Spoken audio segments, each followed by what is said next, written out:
We recently got to run into each other down in New Orleans for the Super Bowl. You're from that area, right? I am born and raised in Baton Rouge.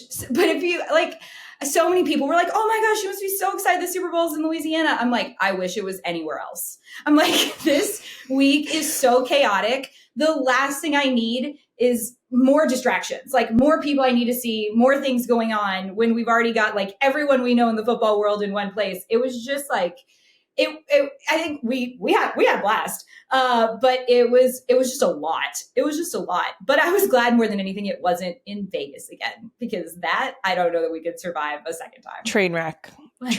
I would not. You would not have seen me there. We would not have run into each other. We just wouldn't have gone. Yeah. We would have boycotted. No. But that's the hard thing for me on weeks like that, doing morning television, is that like in Vegas, I was on TV at 4 a.m. every morning that week. What?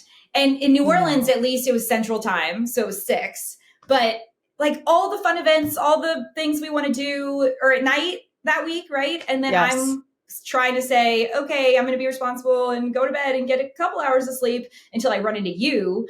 Peer pressure queen, ladies and gentlemen, Kylie Kelsey. How do you say no to a pregnant woman who's like, go to the casino? I had literally no choice. Like guys, it was across the street. You could throw a rock and hit it. Okay.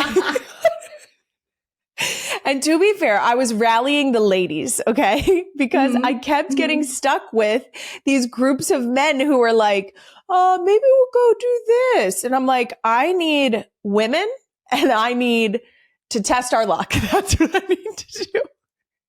And we did. Now, since you're from that area, I've talked about some of the food I had down there. Do you have a favorite? Is there something that when you go home to that area that you have to have?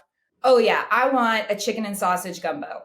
Like, I think what people don't realize about gumbo is that not all gumbo is created equal. Like a chicken and sausage or a duck and sausage versus a seafood gumbo, different ball game, because seafood is so delicate. Like you can't cook it as long. The roux, that base of the gumbo can't get as rich and as thick in a seafood gumbo. But like with a chicken and sausage, you can just leave that on and let it marinate in all the goodness and flavor. And anyway, yeah, I want a really rich, thick, delicious gumbo. But my favorite gumbo is my mom's. Like she does it the day after Thanksgiving or the day after Christmas with a turkey, and she does a turkey and sausage, and it's like to die for. Like on my deathbed, like that is my last meal. That sounds amazing. So good.